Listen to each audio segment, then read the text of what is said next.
Okay, your daily tip of the day is to use milestone bonuses to break up the journey from launch to funded.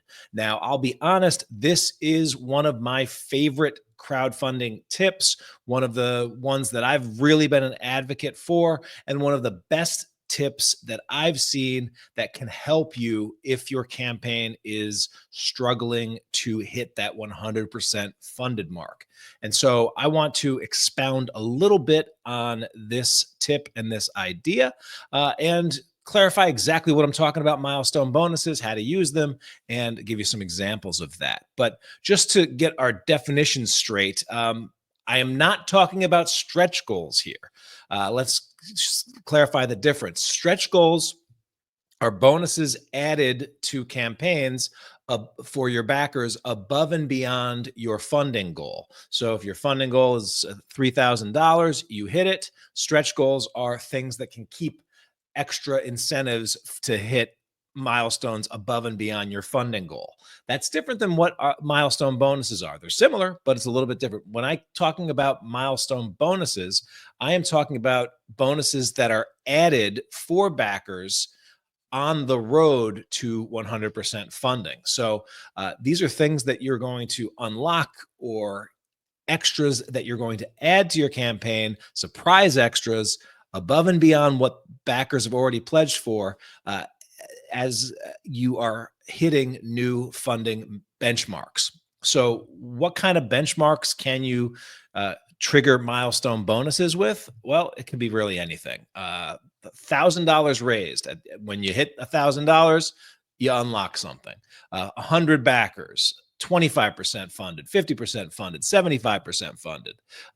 When you get a certain amount away from your goal, $500 to goal, we're going to unlock something. You could do it based on not just on dollar amount or backer count. You could incentivize really any engagement with your campaign. So you could say, hey, if we get 50 Kickstarter page comments, we'll unlock something. If we get 100 social media shares on the platform of your choice, we'll unlock something. There's all kinds of things that you can incentivize, and you can actually have multiple different things that you are incentivizing throughout a campaign to give backers additional ways to engage with it, and to give you more things that you can celebrate and more wins that you can celebrate along the way to funded. The truth is, what the milestone is less important than simply having some milestones that are within reach. All right. And this is especially true when you've got an ambitious Kickstarter goal and you've got a long way to go towards funded. So let's talk about why psychologically that milestone bonuses work. Let's talk about why milestone bonuses work. First, they give you a reason to celebrate early. A lot of times, waiting until you're 100% funded to celebrate is like waiting until the last page of a book to actually enjoy the book. Actually, you want to have milestones that build anticipation and reward campaign progress all throughout the campaign, not just when you hit that 100% funded mark. All right. And the reason for this is that milestone bonuses keep momentum rolling. If you're during a lull in the middle of the campaign, that's one of the best times to create and reveal a milestone bonus that is just within reach. And there's a lot of like psychological power to being very, very close to the end. It is very hard to, if you're running a race, right?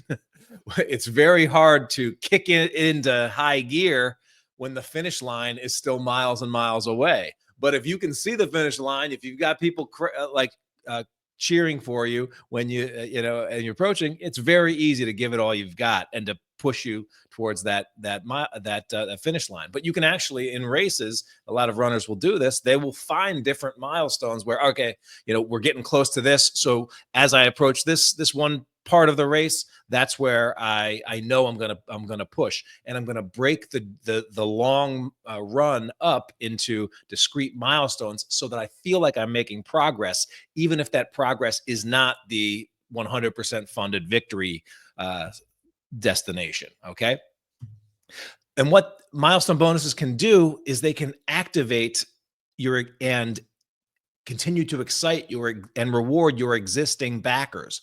A lot of times there's this thing that happens that I know sometimes makes people feel a little bit uneasy as creators, but also as backers, where it's like you're doing all this thing, people back you, and then it feels like all of your attention is like off of the people that have already backed you and just out on, all right, how do I get more people to back me? And so you're ignoring the people that are already in your party in order to try to bring more people to the party. And what actually is the reality is, if you can excite and reward and elevate your existing backers, that's actually going to be the thing that's going to draw more people to it. And so take good care of the people that are already in your campaign, and that's what milestone bonuses can do. And you will also often find that, especially for financial or dollar amount milestone bonuses, when you're very, very close to unlocking a cool new bonus or a reveal, it might be your existing backers that upgrade their pledge, or okay, I'll grab an add-on to get us over the hump, or they might bring in other people to help you get over the line and unlock a cool milestone bonus. Likewise, these milestone bonuses provide extra reasons for all of those fence sitters to back now. Now, there's, psychologically, people tend to fall in two buckets. They're either, first in line, or they wait first in line and they want to be there day one, or they want to be there early as soon as they can. That's a big bucket. But then an equally big bucket is the procrastinators, the people that like, yeah, I'm going to get to it. I'm going to get to it eventually. And they wait to the very end. But sometimes, because people are busy, if they wait too long, they might wait too long and they might miss the campaign at all. And so a lot of times those fence sitters can be coaxed to jumping in earlier than they might otherwise, if there's a cool extra reason for me to jump in now, and a key unlock, a key milestone bonus that might happen.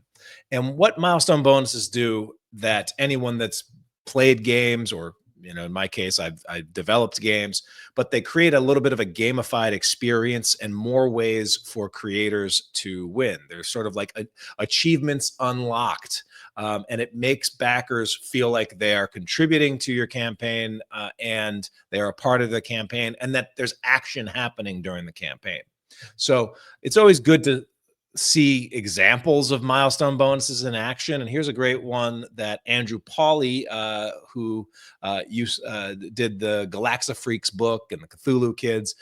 So during one of his launches, super talented artist and creator, but for a while, Andrew, before he got heavy into 3D modeling, and he does a lot of that with his Dice Heads brand now, but he made these really cool paper toys. And one of the things that he did during his Cthulhu Kids launch was that at 25%, 50%, 75%, and 100%, he unlocked downloadable paper toys of his characters that were just free for all existing backers, celebrating each of those key milestones as he worked his way toward funding. And so really cool looking bonus, but also digital, didn't cost him much. And so some tips for milestone bonuses are, you want to keep them low lift. These should be things that look cool, that sound cool, that people can get excited about, but they shouldn't add significant time or cost to the project. Sometimes with stretch goals, when you add stretch goals, they could add significant time, or some extra cost to your project. And that makes sense because, well, your project has exceeded its goals. So it's okay to add some things that you would do with more money if you have it. But remember, with your milestone bonuses, you're not actually raising more than your goal, you actually haven't even hit your goal yet. So you don't want to, your goal should have been sort of set at like a bare minimum that you'd need. You don't want to start making the campaign significantly more expensive even before you've hit the 100% mark. And that's why looking at digital things or things that are relatively low lift is the right way to go.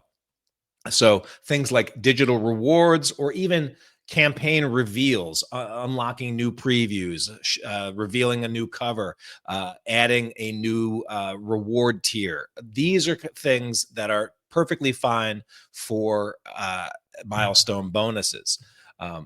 You also, when you unlock a milestone bonus or when you roll out milestone bonuses, that should be a big focus of where your current, day-to-day marketing goes. And so I'll do things, when I've got a milestone bonus that's within reach, I'll say, hey, we're so close to unlocking this and share that. Once you unlock it, hey, we just unlocked this. And then now we're so close to unlocking Y. And as one milestone gets unlocked and revealed, then you shift to the next milestone. And that's how you sort of break up the road to funded. So for example, the Wailing Blade Volume 1 series, that was one of my bigger Kickstarter goals in terms of a target. It was a $30,000 goal, I think, for that project that I did with Joe Mulvey and Rich Dewick. And that's a hefty lift. It took a while for us to get there. And one of the keys for us to keep momentum going and to make our backers feel like we were progressing towards that $30,000 goal, even when things slowed down a little bit, was to always have something that was somewhat within reach. But again, these weren't massively, these weren't expensive things. In most cases, these were digital things. Like we put together a digital sketchbook by artist Joe Mulvey, unlocked that at 60% funded. Then another thing that we did was we had some other projects in the works by Comics Tribe, and we were able to unlock special digital ashcan teasers for a couple of new projects. And then we also put together an awesome Killer Comics bundle as our 100% celebration that people were unlocking. But again, these didn't add a lot of time or a lot of expenses to the project themselves. The ComixLaunch Planner is really designed to help you remember this strategy and to plan this strategy out with a bunch of tips and just gives you some options to make sure that you plan this in advance. And then we also do have in the planner a dead zone strategy checklist, which talks about how and shares tips for keeping the momentum going, even when things slow down, and it really incorporating strategies like the milestone bonus strategy into your launches. So in summary, by celebrating the journey to funded and not just the destination, you make your campaign more fun, more shareable, and more successful. And the ComixLaunch Comic Book Crowdfunding Planner helps you plot those milestone moments before you even hit the launch button. So I hope you will put this into good practice, especially if your campaign still has a ways to go to get to 100% funded. Prepare to launch in 3,